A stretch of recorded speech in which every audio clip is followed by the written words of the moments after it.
The hydraulic jack slipped. My fingers barely missed the crushing weight of my own car. Someone just tried to kill me. I'm holding the insurance policy with my name on it, signed by Evelyn. But the real shock? The hidden camera in the garage wasn't hers. It was Dad's. He's been watching me, convinced I'm unstable. Now I have proof, a getaway driver waiting, and one chance to escape before they realize I know. The sedan's engine is still running. I have seconds. The blue-tinted overhead light hummed, vibrating against the glass of the petri dish. Leo Miller leaned over the microscope, his neck muscles screaming after 4 hours of stillness. Through the lens, the shriveled remains of the hydrangea leaf resembled a charred wasteland. He scraped a fleck of white residue onto a slide, adding a drop of reagent. The chemical hissed, turning a violent, artificial purple, a shade never found in organic soil. This wasn't blight. It was a signature. Leo pulled back, his breath hitching. The hydrangea had been a gift from his biological mother before she passed, the last living thing in this house that hadn't been manicured into submission by Evelyn. Now, it was a skeleton of fiber and toxic salts. He knew that smell, bitter, like crushed almonds and industrial cleaner. It was the same metallic tang he detected in the antioxidant smoothies Evelyn pressed into his hand every morning with a smile that felt like a razor blade. He moved to the corner of his makeshift lab in the garage, his boots clicking on the cold concrete. 1, 2, 3, 4, he whispered, the numbers a rhythmic anchor against the rising tide of panic. He reached 22 before he reached the workbench. The laboratory was his only sanctuary, a place of glass and logic in a home built on shifting sand. He carefully labeled the vial of purple sludge, his fingers trembling. He wasn't just a teenager with a chemistry set anymore. He was a forensic analyst documenting his own slow-motion disappearance.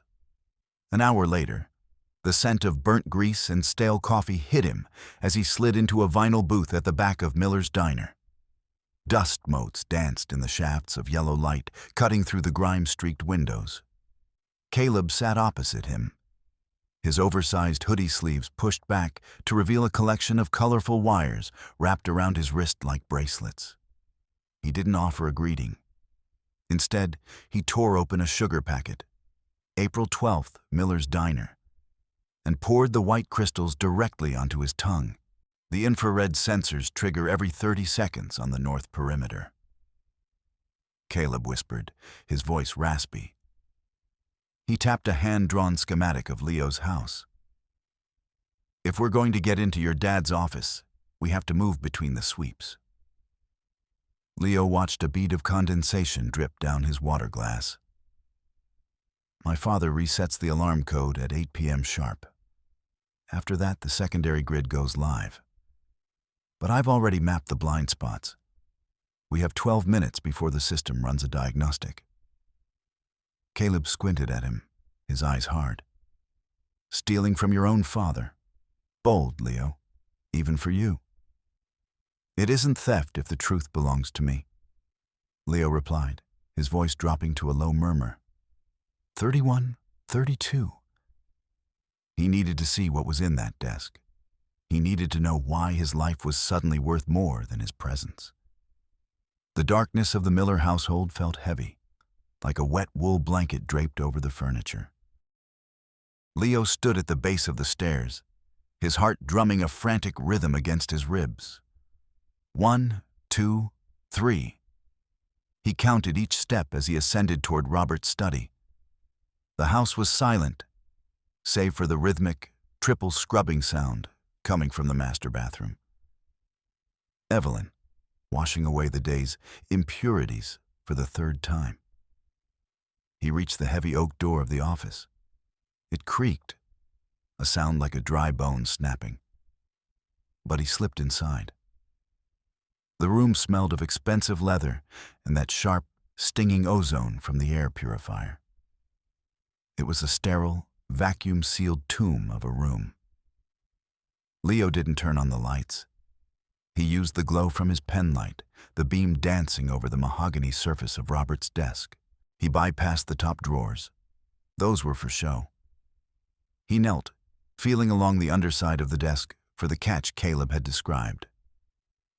His fingers brushed cold metal, and a hidden compartment clicked open. Inside sat a manila folder, crisp and white. He opened it, and the words hit him like a physical blow to the stomach. Life insurance policy.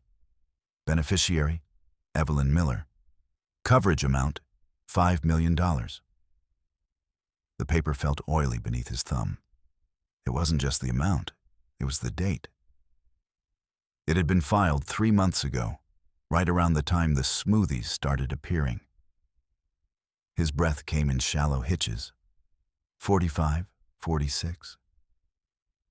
He saw the signature at the bottom. It was his father's handwriting. But the witness line was signed by Evelyn in a sharp, predatory script. He wasn't a son to them. He was a $5 million payout waiting for an accident to happen. The air in the office suddenly felt too thin to breathe. He tucked the folder under his shirt, the edges biting into his skin, and slipped back into the hallway. He needed to get to the garage. He needed to talk to Caleb. He needed to find a way out of this gilded cage before the lock turned for the last time. The garage was a cavern of shadows, smelling of motor oil and damp concrete. Leo's old sedan sat on the lift, a hulking beast of rusted steel. He crawled underneath it, the cold floorboards chilling his spine. He needed to check the frame. If Evelyn was planning an accident, the car was the most logical variable. He held a small magnetic wand, sweeping it along the interior of the wheel well. 51, 52. His hand bumped something small and plastic. A GPS tracker. His heart hammered. They were watching his every move, even when he left the house. He reached up to pry it loose, his arm straining. Suddenly, the silence was shattered by a sharp, metallic clack. Leo's eyes widened. He looked toward the front of the car. The hydraulic jack, the only thing keeping 2 tons of American steel from crushing the life out of him, was vibrating. He saw a flash of a polished black shoe, a woman's heel, and then a violent kick. The jack gave way with a shriek of protesting metal. Leo didn't think. He threw himself sideways, his shoulder barking against the concrete. The car dropped with a bone-jarring thud that vibrated through the floor and into his teeth. The frame slammed down precisely where his chest had been a second before, obliterating his metal toolbox with a sound like 1,000 soda cans being crushed at once. He lay on the oil-stained floor, gasping, his vision swimming in red. Dust settled in the air. He looked toward the garage door, but it was already closing, the motor humming with a mechanical indifference. He was alone in the dark, the smell of leaking coolant filling his nostrils. Subverted beat 1.4. Leo scrambled to his feet, his knees shaking so violently he had to lean against the workbench. He had to find out how she knew. How did she know exactly when he would be under that car? He began to tear the garage apart, his eyes scanning every rafter, every corner. He wasn't looking for trackers anymore. He was looking for eyes. He found it hidden inside a hollowed-out smoke detector directly above the lift. A small, unblinking lens, no larger than a shirt button. He pulled a chair over, his fingers fumbling with the casing. He expected to find a wireless transmitter linked to Evelyn's phone. He expected to find the smoking gun of her surveillance. Instead, as he pulled the device down and plugged it into his laptop, his blood turned to ice. The interface that popped up on his screen didn't have Evelyn's floral wallpaper or her clinical folders. It was a professional security dashboard, watermarked with the logo of his father's insurance firm. The login credentials saved in the browser weren't E. Miller. They were R. Miller. Leo felt a wave of hope at first. Maybe Dad is watching her. Maybe he's protecting me. He clicked on the archived footage, his heart leaping with the possibility that he had an ally. He watched the thumbnails load. There he was, 3 days ago, counting the stairs. There he was, yesterday, testing the hydrangea leaves. But as he opened the notes file attached to the footage, the hope shattered. Robert's voice, or rather, his typed words, filled the screen in a series of clinical observations. Subject continues to exhibit repetitive vocal tics. Subject shows signs of acute paranoia, dismantling household electronics. Behavioral patterns suggest a total break from reality. Evelyn is right. The deterioration is accelerating. We must prepare for a formal intervention or permanent care. The false positive of finding the camera, the idea that his father was surveying for safety, collapsed into a catastrophic realization. Robert wasn't watching to protect Leo from Evelyn. Robert was watching to build a dossier that proved Leo was insane. Every smart thing Leo had done to protect himself, the testing, the counting, the searching, was being recorded and recontextualized as the symptoms of a madman. Leo lunged for the keyboard, trying to delete the files, but a red box flashed on the screen. Access denied. Administrative override required. He realized with a sickening jolt that he had just handed them the evidence they needed. By finding the camera and reacting with fear, he had confirmed the very paranoia Robert was documenting. He wasn't the investigator anymore. He was the patient. And the doctor was the man who had tucked him into bed for 17 years. He stood in the middle of the garage, the smell of crushed metal and ozone surrounding him, realizing that the trap wasn't just physical. It was legal. It was total. The next morning, the sun rose over Arlington with a deceptive, cheerful brightness. Leo sat at the kitchen table, his hands hidden beneath the wood, counting silently. 104, 105. He watched Evelyn through the steam of his coffee. She was dressed in a crisp, pale blue suit, her hair perfectly bobbed. She looked like the poster child for suburban grace. "I have a few errands to run, Robert," she said, her voice a melodic hum. She reached out and touched Robert's forearm, anchoring his attention. "I thought I'd stop by Leo's school, just to check in with the counselor. You know how worried we've been about his recent outbursts." Robert looked at the floor, his brow furrowed. "Is that necessary? I mean, he's right here, isn't he? It's for his own good, darling," Evelyn cooed. She turned her predatory eyes toward Leo. "We want to make sure the school environment isn't too stimulating for him, given his condition." Leo felt the words like a physical weight. He wanted to scream, to shove the insurance policy in their faces, but he knew better. To scream was to be unstable. To fight was to be violent. He watched her leave, the scent of her expensive floral perfume lingering in the air like a poisonous fog. At the school, Evelyn sat in the principal's office, her posture military straight. She didn't raise her voice. She didn't sound angry. She sounded heartbroken. She laid out a folder of forged documents. Medical notes on letterhead from a clinic that didn't exist, reports of night terrors and hallucinations. "We're just so concerned," she told the principal, her eyes glistening with practiced tears. "He started counting things, everything. And he thinks people are, well, he thinks we're trying to hurt him. It's a classic persecution complex, isn't it?" The principal, a man who preferred easy answers and quiet hallways, nodded solemnly. I've noticed he's been withdrawn. We'll keep a close eye on him, Mrs. Miller.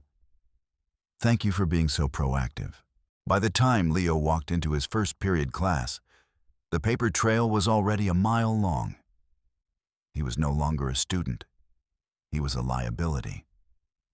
That evening, the air in the Miller house was thick with the humidity of a brewing storm. Leo waited until dinner was over, the sound of Evelyn's triple scrubbing at the sink acting as his countdown.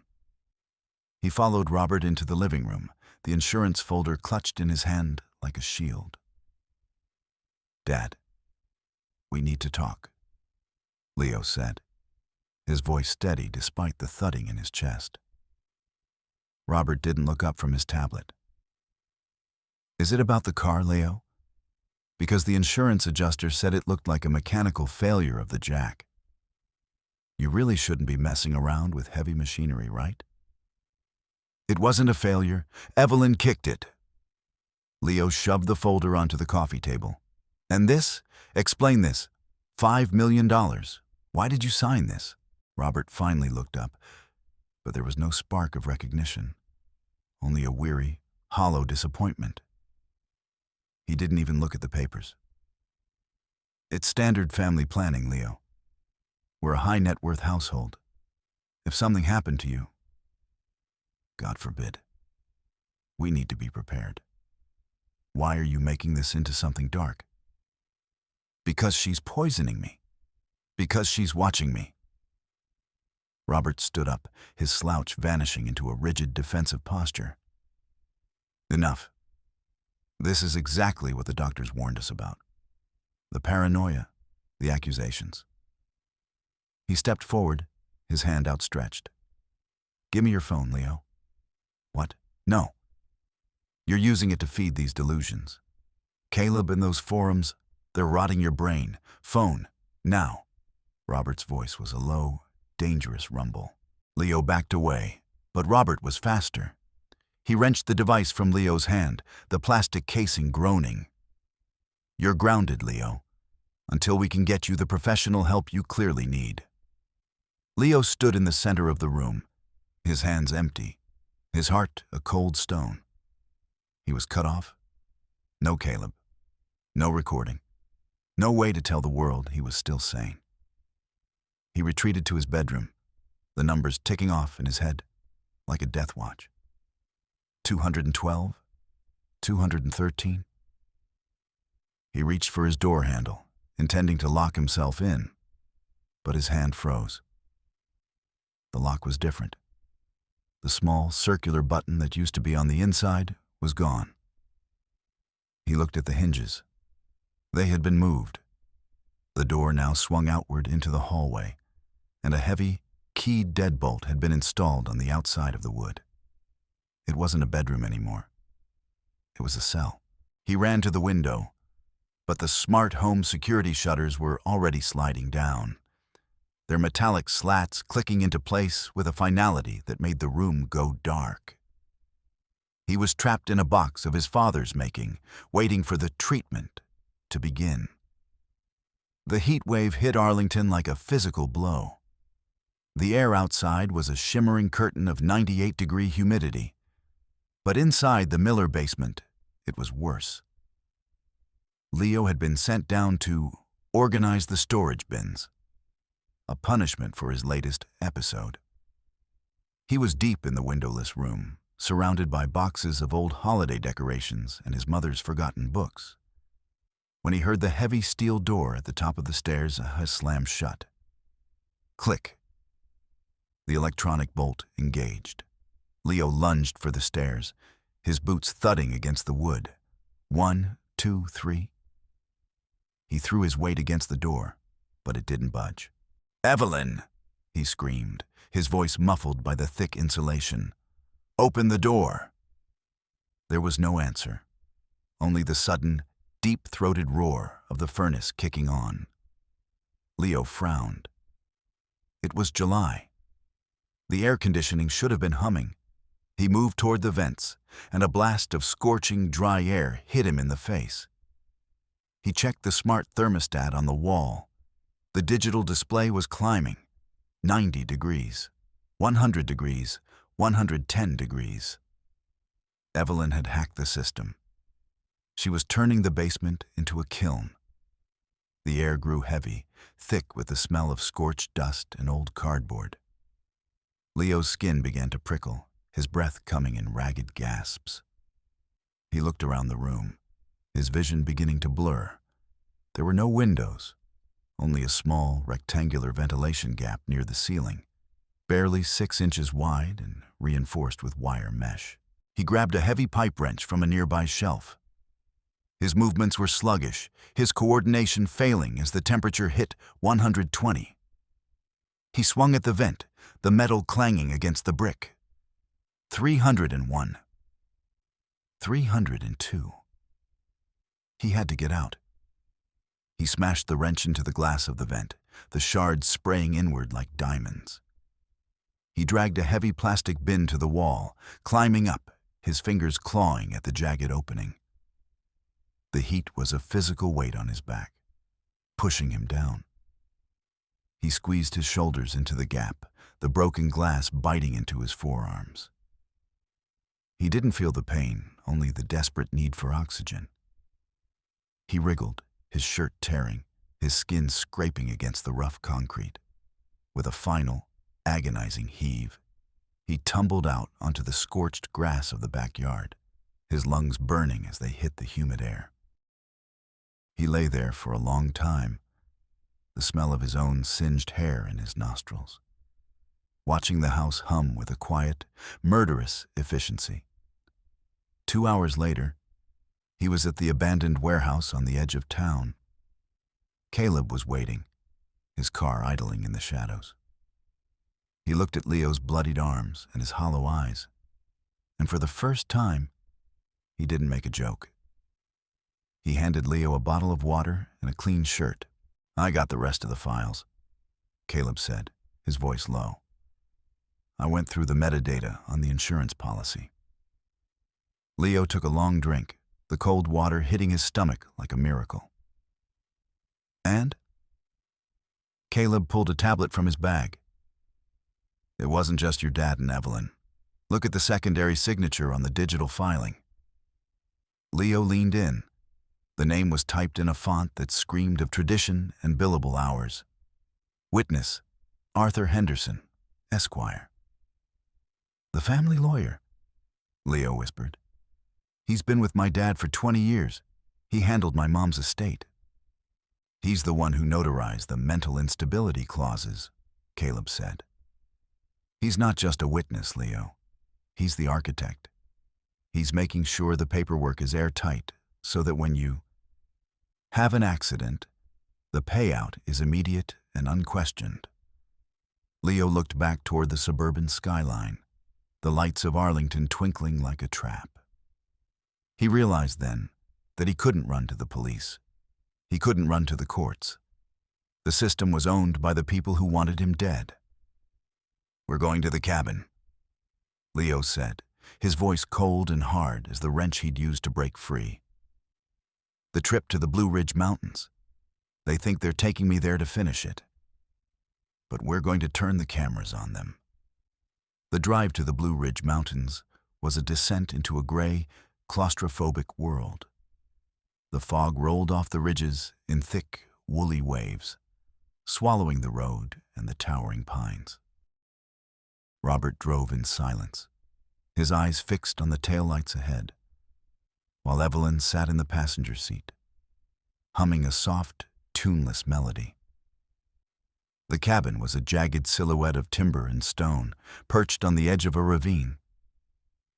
It smelled of pine rot and wood smoke, a place where the modern world felt 1,000 miles away. "I forgot the heart medication," Evelyn suddenly gasped, clutching her chest as they stepped into the drafty kitchen. "Robert, I must have left it on the dresser in Arlington. I feel dizzy." Robert's face went pale. "I'll go back. It's only a 3-hour round trip. Leo, stay here with her. Help her lie down." Leo watched them, his pulse thudding in his fingertips. He knew the play. Evelyn didn't have a heart condition. She had a plan. But he nodded, his face a mask of teenage indifference. "Sure, Dad. I'll take care of her." As Robert's car disappeared into the fog, the silence in the cabin became a living thing. Evelyn stood up, her dizziness vanishing like a mist. She didn't look at Leo. She went to the stove and began to boil water. "You look tired, Leo," she said, her voice sweet as poisoned honey. "Why don't you sit down? I'll make us some tea. It'll help you sleep." Leo sat at the heavy wooden table, his eyes tracking her every movement. 512, 513. He watched her reach into her pocket and pull out a small vial. She tapped a fine white powder into one of the mugs, stirring it with a silver spoon that clinked against the porcelain. 1, 2, 3. She set the mug in front of him. The steam rose in a lazy spiral, carrying a faint chemical scent. The same bitter almond smell from the hydrangea leaves. "Drink up, sweetie," she said, leaning over him. "You need the rest." Leo looked at the tea, then up at her. He saw the predator behind the pearls. "I'm not thirsty, Evelyn, and I think we both know why." The mask didn't just slip, it shattered. Evelyn's face contorted into something jagged and raw. She didn't argue. She didn't gaslight. She simply reached for the knife block on the counter and pulled out a 10-inch chef's blade. "I was hoping you'd go quietly, Leo," she hissed, the steel gleaming in the dim light. "For Robert's sake. But I suppose we can do this the hard way." She lunged.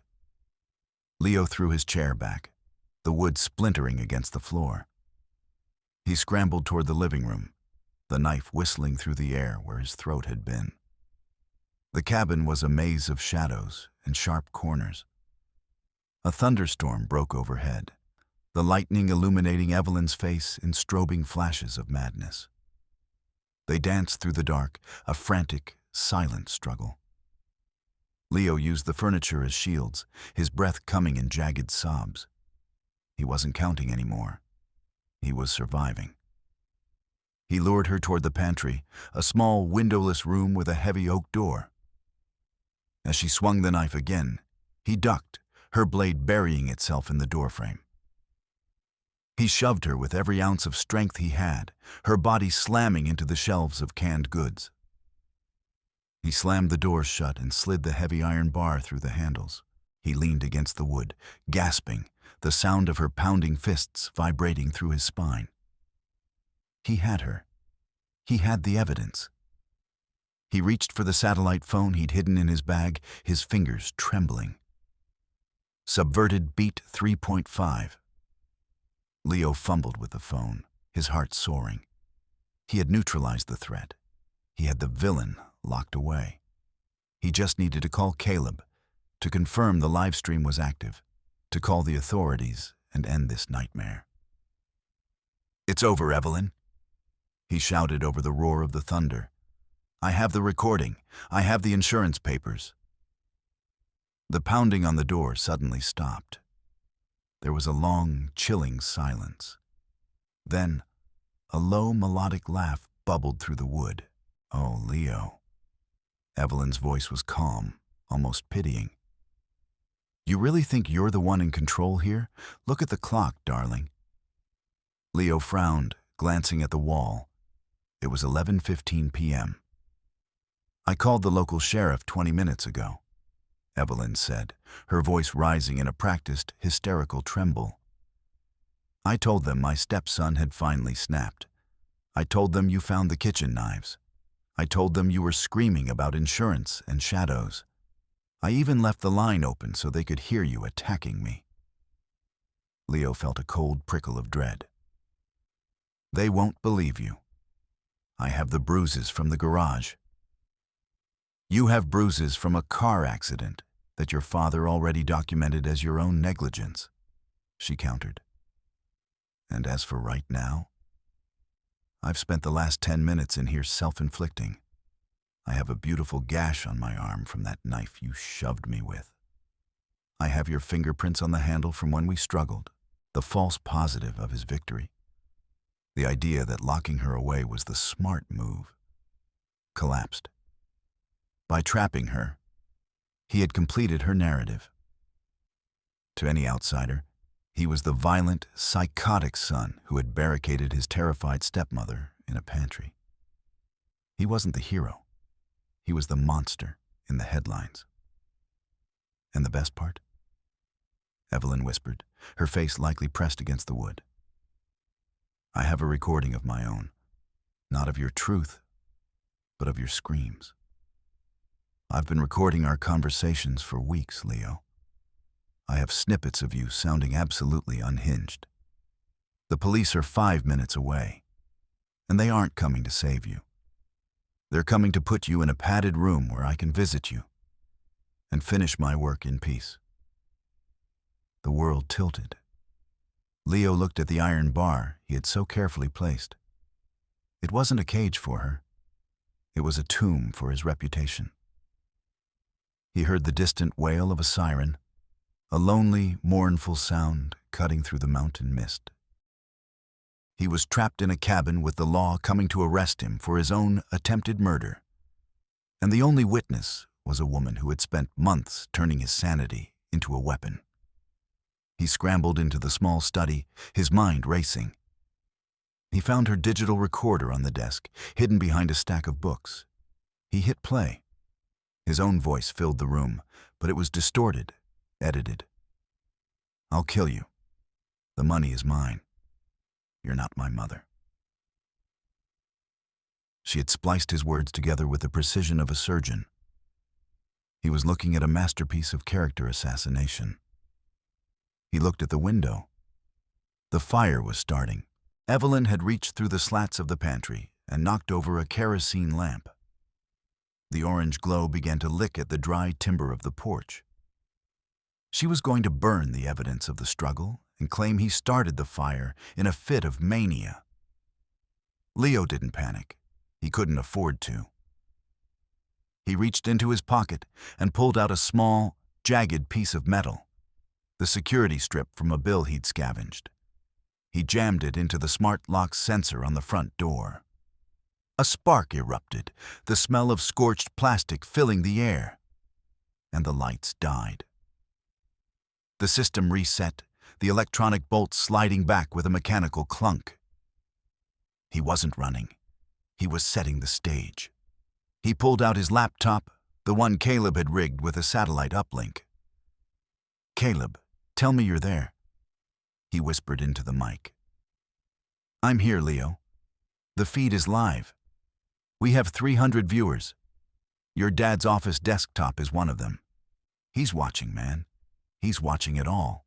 Leo stepped toward the pantry. He didn't open it. He stood in the middle of the smoke-filled room, the fire on the porch casting long, dancing shadows. Why, Evelyn? He shouted, making sure his voice was clear, his tone calm. Why kill me for $5 million?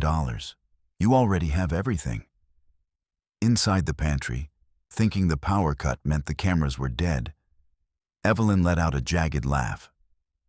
Everything?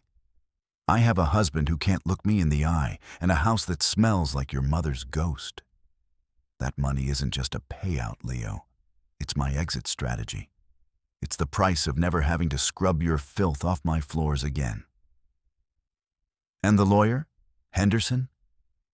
He gets his 20%, a small price for a perfect forgery. Now be a good boy and burn. It'll be so much easier for everyone. The front door burst open. The mountain air rushed in, fanning the flames. But it wasn't just the police.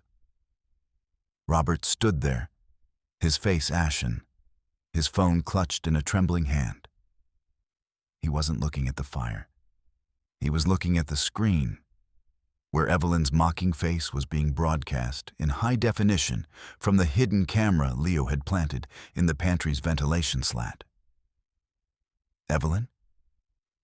Robert's voice was a broken whisper. The silence that followed was absolute. The aftermath was a blur of blue lights and the smell of wet ash. Leo stood on the gravel driveway, a shock blanket draped over his shoulders. He watched as the deputies led Evelyn to the squad car. She wasn't screaming anymore. She was silent, her predatory eyes fixed on the floor, her hands cuffed behind her back. Officer Davis approached Robert, his heavy gait crunching on the stone. "We have the recording, Mr. Miller, and the insurance documents. It's pretty clear-cut, you know." Robert turned to Leo, his eyes wet. He reached out a hand, his fingers twitching. "Leo, I didn't know. I thought I was helping you.